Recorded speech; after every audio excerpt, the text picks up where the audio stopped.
ಎಲ್ಲ ಪತ್ರಕರ್ತರಿಗೂ ಸ್ವಾಗತವನ್ನು ಕೋರ್ತೇನೆ. ಮೊದಲನೇದಾಗಿ ಪ್ರಾಥಮಿಕ ಮತ್ತು ಪ್ರೌಢಶಾಲಾ ಅತಿಥಿ ಶಿಕ್ಷಕರ ಸಂಘ ಮಾಡ್ಕೊತಾರೆ ಸರ್.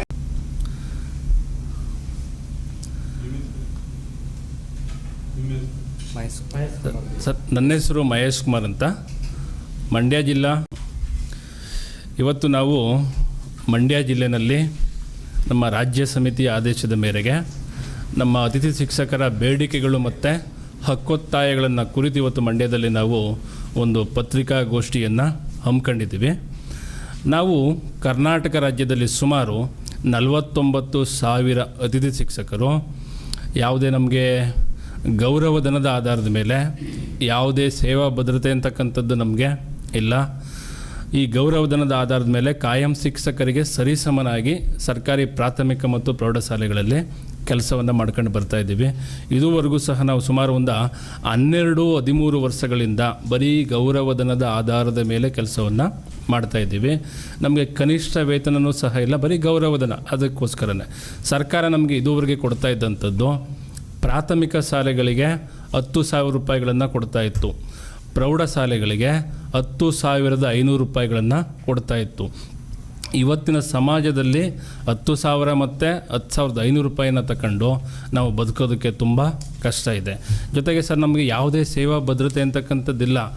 ಯಾವ ಒಬ್ಬ ಅತಿಥಿ ಶಿಕ್ಷಕನಿಗೆ ಏನೇ ಹೆಚ್ಚು ಕಡಿಮೆ ಆಗೋಯ್ತು ಅಂತಲೂ ಸಹ ಹೇಳ್ತಕ್ಕಂಥವ್ರು ಕೇಳ್ತಕ್ಕಂಥವ್ರು ಯಾರೂ ಸಹ ಇಲ್ಲ. ಈ ವಿಚಾರವನ್ನು ನಾವು ಸರ್ಕಾರಕ್ಕೆ ಸುಮಾರು ವರ್ಷಗಳಿಂದ ಹಲವಾರು ಬಾರಿ, 100 ಬಾರಿ ಮನವಿಯನ್ನು ಕೊಟ್ಟಿದ್ದೀವಿ, ಚಳುವಳಿಗಳನ್ನು ಮಾಡಿದ್ದೀವಿ, ಧರಣಿಗಳನ್ನು ಮಾಡಿದ್ದೀವಿ. ಸರ್ಕಾರ ನಮಗೆ ಇದುವರೆಗೂ ಯಾವುದೇ ಮನ್ನಣೆಯನ್ನು ಕೊಟ್ಟಿಲ್ಲ.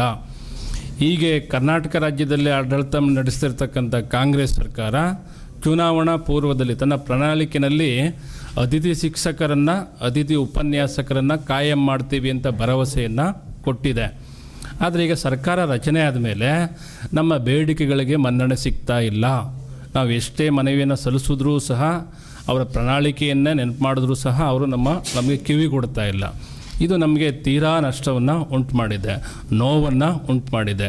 ಸರ್ಕಾರ ನುಡಿದಂತೆ ನಡೆದಿದೆ, ಹಲವಾರು ವಿಚಾರಗಳಲ್ಲಿ ನುಡಿದಂತೆ ನಡೆದಿದೆ, ಅದನ್ನು ನಾವು ಸ್ವಾಗತಿಸ್ತೀವಿ. ಆದರೆ ಅತಿಥಿ ಶಿಕ್ಷಕರ ವಿಚಾರದಲ್ಲಿ ಸರ್ಕಾರ ನುಡಿದಂತೆ ನಡೆದಿಲ್ಲ. ಇವತ್ತು ನಾವು ಅದನ್ನು ಪ್ರಶ್ನೆ ಮಾಡ್ತಾಯಿದ್ದೀವಿ. ಯಾಕೆ ನೀವು ನುಡಿದಂತೆ ನಡೀತಾ ಇಲ್ಲ? ನಮ್ಮನ್ನು ಶಾಲೆಗಳಲ್ಲಿ ದುಡಿಸ್ತಾ ಇದ್ದೀರಿ, ಯೂಸ್ ಆ್ಯಂಡ್ ಥ್ರೋ ಬಳಸ್ಕೊಳ್ತಕ್ಕಂಥದ್ದು, ಬೀಸಾಕ್ತಕ್ಕಂಥದ್ದು. ಜೂನ್ ಮೊದಲ ವಾರದಲ್ಲಿ ನಮ್ಮನ್ನು ಆಯ್ಕೆ ಮಾಡ್ಕೊಳ್ತಕ್ಕಂಥದ್ದು, ಮಾರ್ಚ್ 31ಕ್ಕೆ ನಮ್ಮನ್ನು ರಿಲೀವ್ ಮಾಡಿ ಮನೆಗೆ ಕಳಿಸ್ತಕ್ಕಂಥದ್ದು. ದುಡ್ಸೋಕ್ಕೆ ಮಾತ್ರ ನಮ್ಮನ್ನು ಕರ್ಕೊಳ್ತಾ ಇದ್ದಾರೆ. ನಿರ್ದಿಷ್ಟವಾಗಿ ನಮಗೆ ಒಂದು ವೇತನ ಅಂತಕ್ಕಂಥದ್ದನ್ನು ನಮಗೆ ಸರ್ಕಾರ ಕೊಡ್ತಾ ಇಲ್ಲ. ಶಿಕ್ಷಣ ಸಚಿವರು ಸಹ ಅವ್ರಿಗೂ ಮನವಿಯನ್ನು ಕೊಟ್ಟಿದ್ದೀವಿ. ಅವ್ರ ಅಧಿಕಾರಿಗಳನ್ನು ಕರೆಸಿ ಹೇಳ್ತಾರೆ, ಆಯಿತು ನಿಮ್ಮ ಬೇಡಿಕೆಗಳೇನಿದೆಯೋ ಈಡೇರಿಸ್ಕೊಡ್ತೀವಿ ಅಂತ ಹೇಳ್ತಾರೆ. ಮಾಮೂಲಿ ಅದು ಮರ್ತ್ಕೊಳ್ತಾರೆ. ಅವರು ಸಹ ನೋಡಿದಂತೆ ನಡೆದಿಲ್ಲ. ಮತ್ತು ನಮ್ಮ ಮಂಡ್ಯ ಜಿಲ್ಲೆನೇ ಸುಮಾರು 1,300ರಿಂದ 1,500 ಜನ ಅತಿಥಿ ಶಿಕ್ಷಕರು ಮಂಡ್ಯ ಜಿಲ್ಲೆಯಲ್ಲಿ ಕೆಲಸವನ್ನು ಮಾಡ್ತಾಯಿದ್ದೀವಿ. ಇಲ್ಲಿ ನಮ್ಮ ಬೇಡಿಕೆಗಳನ್ನು, ಹಕ್ಕೊತ್ತಾಯಗಳನ್ನು ಮಂಡ್ಯ ಜಿಲ್ಲೆಯ ಜನಪ್ರತಿನಿಧಿಗಳಿಗೆ, ಅಧಿಕಾರಿಗಳಿಗೂ ಸಹ ಕೊಟ್ಟಿದ್ದೀವಿ. ದಿನನಿತ್ಯ ಪತ್ರಿಕೆಯಲ್ಲಿ ನಮ್ಮ ಕಷ್ಟ ಸುಖಗಳೇನಿದೆ ಎಲ್ಲವನ್ನು ಕೂಡ ತಾಲೂಕು ಕೇಂದ್ರಗಳಲ್ಲಿ ಹೇಳ್ತಾ ಇದ್ದೀವಿ. ನಮ್ಮ ಮಂಡ್ಯ ಜಿಲ್ಲೆ ಜನಪ್ರತಿನಿಧಿಗಳು ಇದನ್ನು ನೋಡಿದ್ದಾರೆ, ಕೇಳಿಸ್ಕೊಂಡಿದ್ದಾರೆ, ಮನವಿ ಪತ್ರವನ್ನು ಇಸ್ಕೊಂಡಿದ್ದಾರೆ. ಇದುವರೆಗೂ ಸಹ ಅವರು ಮಾತಾಡ್ತಿಲ್ಲ. ಅವ್ರಿಗೆ ಚುನಾವಣೆ ಸಂದರ್ಭ ಬಂತು ಅಂತ ಅಂದರೆ ಊರೂರಿಗೆ, ಕೇರಿಗೆ, ಗಲ್ಲಿಗೆಲ್ಲ ಬರೋದಕ್ಕೆ ಅವರಿಂದ ಆಗ್ತಾಯಿದೆ. ನಮ್ಮ ಕಷ್ಟ ಸುಖ ಏನು ಅಂತ ಅವರಿಂದ ಕೇಳಿಸ್ಕೊಳ್ಳೋಕ್ಕಾಗ್ತಾಯಿಲ್ಲ. ಮಂಡ್ಯ ಜಿಲ್ಲೆ ಜನಪ್ರತಿನಿಧಿಗಳು ಯಾವ ಕಾರಣಕ್ಕೋಸ್ಕರ ನೀವು ಮೌನವಾಗಿದ್ದೀರಿ? ಅತಿಥಿ ಶಿಕ್ಷಕರ ಸಂಕಷ್ಟಗಳು ನಿಮಗೆ ಗೊತ್ತಾಗ್ತಾ ಇಲ್ವಾ?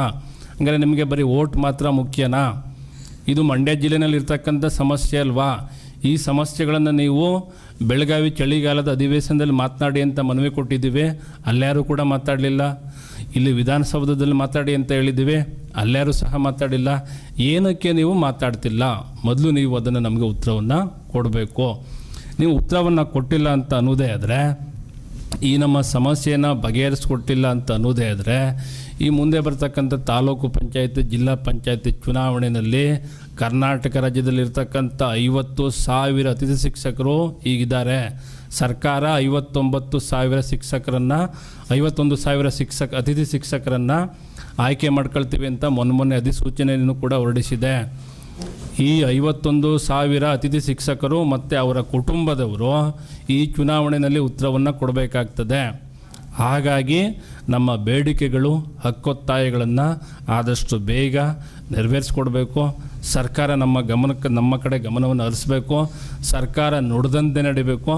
ಮಂಡ್ಯ ಜಿಲ್ಲೆಯ ಜನಪ್ರತಿನಿಧಿಗಳು ನಮಗೆ ಸಂಕಷ್ಟದಲ್ಲಿದ್ದೀವಿ, ಇದಕ್ಕೆ ಪರಿಹಾರವನ್ನು ಹುಡುಕೊಡ್ಬೇಕು.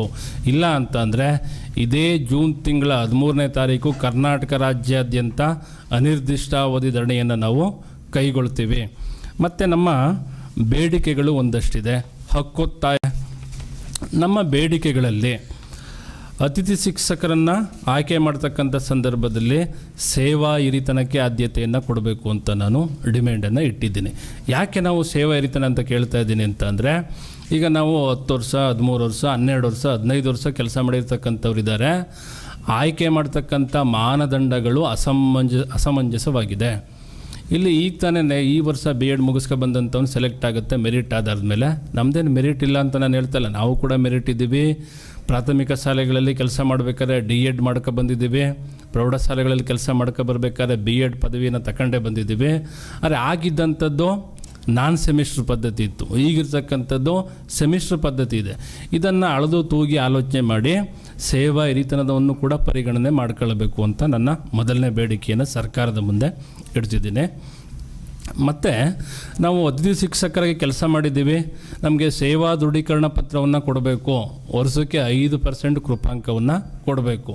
ಈ ಕೃಪಾಂಕ ಯಾವ ಕಾರಣಕ್ಕೋಸ್ಕರ ಕೇಳ್ತಾ ಇದ್ದೀನಿ ಅಂತಂದರೆ, ನಾವು ಸರ್ಕಾರಿ ಶಾಲೆಗಳಲ್ಲಿ ಕೆಲಸವನ್ನು ಮಾಡಿದ್ದೀವಿ. ಮುಂದೊಂದು ದಿನ ಕಾಯಂ ಶಿಕ್ಷಕರನ್ನು ಆಯ್ಕೆ ಮಾಡುತ್ತದೆ ಸರ್ಕಾರ. ಆವಾಗ ಈ ಕೃಪಾಂಕವನ್ನು ಪರಿಗಣನೆಗೆ ತಗೊಳ್ಬೇಕು. ನಾವು ಸರ್ಕಾರಿ ಇಲಾಖೆಯಲ್ಲಿ, ಸರ್ಕಾರಿ ಶಾಲೆಗಳಲ್ಲಿ ಕೆಲಸವನ್ನು ಮಾಡಿದ್ದೀವಿ, ಆ ಕಾರಣಕ್ಕೋಸ್ಕರ ಕೃಪಾಂಕವನ್ನು ಕೊಡಬೇಕು. ನಾವು ಯಾವ ಶಾಲೆಯಲ್ಲಿ ಕೆಲಸ ಮಾಡಿದ್ದೀವಿ ಅಂತ ಅನ್ನೋದಕ್ಕೆ ಯಾವುದೇ ಸಾಕ್ಷಿ, ಆಧಾರ, ಪುರಾವೆ ಏನು ಕೂಡ ಇರೋದಿಲ್ಲ.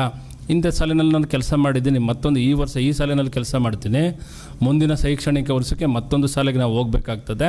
ಆವಾಗ ಕೇಳ್ತಾರೆ ಯಾವ ಶಾಲೆಯಲ್ಲಿ ಕೆಲಸ ಮಾಡಿದ್ದೀರಿ, ಬರೀ ನಾವು ಮೌಖಿಕವಾಗಿ ಹೇಳಬೇಕಾಗುತ್ತೆ ಇಂಥ ಶಾಲೆಯಲ್ಲಿ ಕೆಲಸ ಮಾಡಿದ್ದೀನಿ ಅಂತ. ಅದಕ್ಕೆ ಸಾಕ್ಷಿ ಪುರಾವೆ ಏನು ಕೂಡ ಇಲ್ಲ. ಶಿಕ್ಷಣ ಇಲಾಖೆ ಇದನ್ನು ಕೊಡ್ತಾ ಇಲ್ಲ, ಏನು ಕೊಡ್ತಾ ಇಲ್ಲ. ಇದೇ ಉನ್ನತ ಶಿಕ್ಷಣ ಇಲಾಖೆಯಲ್ಲಿ ಸೇವಾ ದೃಢೀಕರಣ ಪತ್ರವನ್ನು ಕೂಡ ಕೊಡ್ತಾರೆ. ವರ್ಷಕ್ಕೆ ಇಂತಿಷ್ಟು ಅಂತ 3% ಕೃಪಾಂಕವನ್ನು ಕೂಡ ಕೊಡ್ತಾರೆ. ಸೇವಾ ಹಿರಿತನಕ್ಕೆ ಆದ್ಯತೆಯನ್ನು ಕೊಟ್ಟಿದ್ದಾರೆ. ಇದನ್ನು ಪ್ರಾಥಮಿಕ ಮತ್ತು ಪ್ರೌಢಶಾಲೆ ಇಲಾಖೆಯಲ್ಲೂ ಕೂಡ ಕೊಡಬೇಕು ಅಂತ ನಮ್ಮ ಎರಡನೇ ಡಿಮ್ಯಾಂಡು. ಮತ್ತು ನಮಗೆ ಗೌರವಧನವನ್ನು ಕೊಡ್ತಾರೆ. ಈಗ ಮೊದಲು ಪ್ರಾಥಮಿಕ ಶಾಲೆಗಳಿಗೆ 10,000 ಕೊಡ್ತಿದ್ರು, ಈಗ ಅದನ್ನು ಪ್ರಾಥಮಿಕ ಶಾಲೆಗಳಿಗೆ 12,000 ಮಾಡಿದ್ದಾರೆ. ಪ್ರೌಢಶಾಲೆಗಳಿಗೆ ಹಿಂದೆ 10,500 ರೂಪಾಯಿ ಕೊಡ್ತಿದ್ರು, ಈಗ 12,500 ರೂಪಾಯಿನ ಕೊಡ್ತಾ ಇದ್ದಾರೆ. ದುಡಿಸ್ತಾ ಇರ್ತಕ್ಕಂಥದ್ದು ಕಾಯಂ ಶಿಕ್ಷಕರಿಗಿಂತ ಹೆಚ್ಚಾಗಿ ದುಡಿಸ್ತಿದ್ದಾರೆ. ಸಂಬಳ ಮಾತ್ರ, ಅದು ಸಂಬಳನೂ ಕೊಡಲ್ಲ, ಗೌರವಧನ ಅಲ್ಪ ಮಟ್ಟದ ಅಮೌಂಟನ್ನು ಕೊಡ್ತಾರೆ. ಯಾವಾಗ ಕೊಡ್ತಾರೆ? ಅವ್ರ ಜ್ಞಾನ ಬಂದಾಗ ಕೊಡ್ತಾರೆ. ತಿಂಗಳು ಪ್ರತಿ ತಿಂಗಳು ಕೊಡ್ತಾ ಇಲ್ಲ. ನಮ್ಮ ಬದುಕು ಹೆಂಗೆ ಸಾಗಬೇಕು, ಇದು ಯಾಕೆ ಶಿಕ್ಷಣ ಸಚಿವರು ಗೊತ್ತಾಗ್ತಿಲ್ಲ? ಮುಖ್ಯಮಂತ್ರಿಗಳಿಗೆ ಯಾಕೆ ಇದು ಗೊತ್ತಾಗ್ತಿಲ್ಲ? ಹಣಕಾಸು ಇಲಾಖೆಗೆ ಯಾಕೆ ಇದು ಗೊತ್ತಾಗ್ತಾ ಇಲ್ಲ? ಈಗ ನೋಡಿ, ಶಾಸಕರು, ಸಚಿವರು ಅವ್ರಿಗೆಲ್ಲ ವೇತನ ಜಾಸ್ತಿ ಮಾಡ್ಕೊಬಿಟ್ರು. ಅವರು ವೇತನ ಜಾಸ್ತಿ ಮಾಡ್ಕೊಂಡ್ರು, ನಿವೃತ್ತಿ ವೇತನ ಜಾಸ್ತಿ ಮಾಡ್ಕೊಬಿಟ್ಟಿದ್ದಾರೆ, ಡಬಲ್ ಆಗೋಗಿದೆ. ವಿಶೇಷ ಭತ್ಯೆಗಳನ್ನು ಕೂಡ ಜಾಸ್ತಿ ಮಾಡ್ಕೊಬಿಟ್ಟಿದ್ದಾರೆ. ಅವ್ರಿಗೆ ಅಮೌಂಟನ್ನು ಜಾಸ್ತಿ ಮಾಡ್ಕೊಳ್ಳೋದಕ್ಕೆ ಆರ್ಥಿಕ ಇಲಾಖೆ ಒಪ್ಪಿಗೆಯನ್ನು ಕೊಟ್ಬಿಡ್ತು, ಅನುಮೋದನೆಯನ್ನು ಕೊಟ್ಬಿಡ್ತು. ಅತಿಥಿ ಶಿಕ್ಷಕರ ಸಂಬಳವನ್ನು ಜಾಸ್ತಿ ಮಾಡಿ ಅಂತ ಸಮಾನ ಕೆಲಸಕ್ಕೆ ಸಮಾನ ವೇತನವನ್ನು ಕೊಡಿ ಅಂತ ಅನ್ನೋದಕ್ಕೆ ಆರ್ಥಿಕ ಇಲಾಖೆ ಒಪ್ಪಿಗೆಯನ್ನು ಕೊಟ್ಟಿಲ್ಲ. ಈ ತಾರತಮ್ಯ ಯಾಕೆ ಮಾಡಬೇಕು ಸರ್ಕಾರ? ಅವರು ಪ್ರಜಾಸೇವಕರು, ಸಮಾಜ ಸೇವಕರಾದ ಮೇಲೆ ಗೌರವಧನ ತಗೊಳ್ಬೇಕಾಗಿತ್ತು ಅವರು ಕೂಡ. ನಮಗೆ ಮಾತ್ರ ಬೆಳಗ್ಗಿಂದ ಸಂಜೆ ತನಕ ಈ ಭವ್ಯ ಭಾರತದ ಪ್ರಜೆಗಳನ್ನು ಸೃಷ್ಟಿ ಮಾಡ್ತಿರ್ತಕ್ಕಂಥವ್ರಿಗೆ ಗೌರವಧನ, 5 ವರ್ಷ ಕೆಲಸ ಮಾಡಿ ಮನೆಗೆ ಹೋಗ್ತಕ್ಕಂಥವ್ರಿಗೆ ಸಂಬಳ, ನಿವೃತ್ತಿ ವೇತನ. ಈ ತಾರತಮ್ಯ ಎಷ್ಟರ ಮಟ್ಟಿಗೆ ಸರಿ ಇದೆ? ಇದನ್ನು ದಯಮಾಡಿ ನಮ್ಮ ಪರವಾಗಿ ಯಾವ ಜನಪ್ರತಿನಿಧಿಗಳು ಕೂಡ ಇಲ್ಲ, ಅಧಿಕಾರಿಗಳು ಕೂಡ ಇಲ್ಲ, ಪತ್ರಕರ್ತರಲ್ಲಿ ಕೈ ಮುಗಿದು ವಿನಮ್ರವಾಗಿ ನಾನು ಬೇಡ್ಕೊಳ್ತೀನಿ, ನಮಗೆ ನೀವಾದರೂ ಕೂಡ ನ್ಯಾಯವನ್ನು ದೊರಕಿಸ್ಕೊಡಿ ಅಂತ ಕೇಳ್ಕೊಳ್ತೀನಿ. ಮತ್ತು ಇನ್ನೊಂದಷ್ಟು ಬೇಡಿಕೆಗಳಿದೆ. ನಮಗೆ ಗೌರವಧನವನ್ನು ನೀವು ಕೊಡ್ತಾ ಇದ್ದೀರಿ ಸಚಿವರೇ, ಮುಖ್ಯಮಂತ್ರಿಗಳೇ, ಅದು ಕಡಿಮೆ ಇದೆ.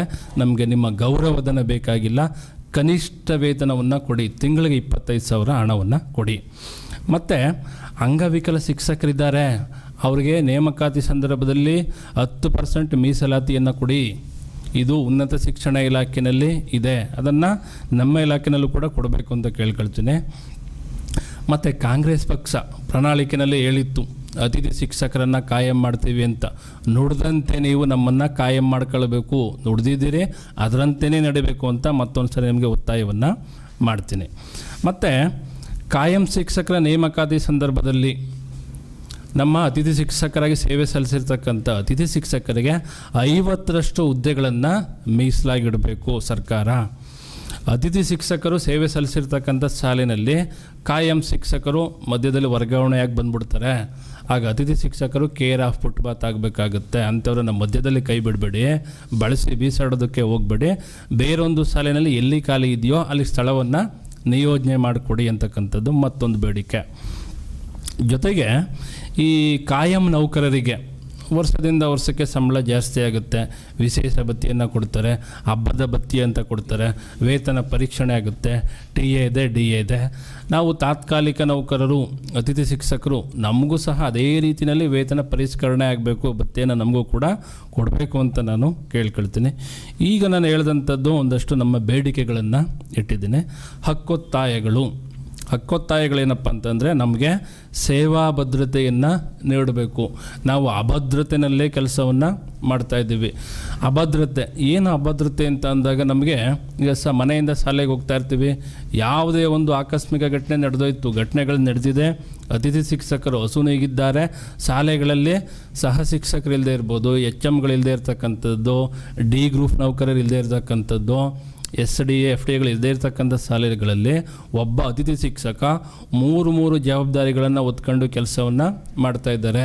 ಮಾನಸಿಕ ಒತ್ತಡ ಜಾಸ್ತಿ ಆಗ್ತಕ್ಕಂಥದ್ದು, ಪಾರ್ಶ್ವವಾಯುವಿಗೆ ತುತ್ತಾಗಿರ್ತಕ್ಕಂಥದ್ದು, ಹೃದಯಾಘಾತ ಆಗಿ ಸತ್ತಿರ್ತಕ್ಕಂಥದ್ದು, ಇಂಥ ಘಟನೆಗಳು ಬೇಕಾದಷ್ಟು ನಡೆದಿದೆ. ಈ ಸಂದರ್ಭದಲ್ಲಿ ಶಿಕ್ಷಣ ಸಚಿವರಾಗಲಿ, DDPA ಅವರಾಗಲಿ, BO ಅವರಾಗಲಿ, CRPಗಳಾಗಲಿ, ಮುಖ್ಯ ಶಿಕ್ಷಕರಾಗಲಿ ಯಾರು ಸಹ ಬಂದು ನಿಮಗಿಂತ ಕಷ್ಟ ಆಗೋಗಿದೆಯಪ್ಪ ಅಂತ ಕೇಳ್ತಕ್ಕಂಥವ್ರು ಯಾರು ಕೂಡ ಇಲ್ಲ.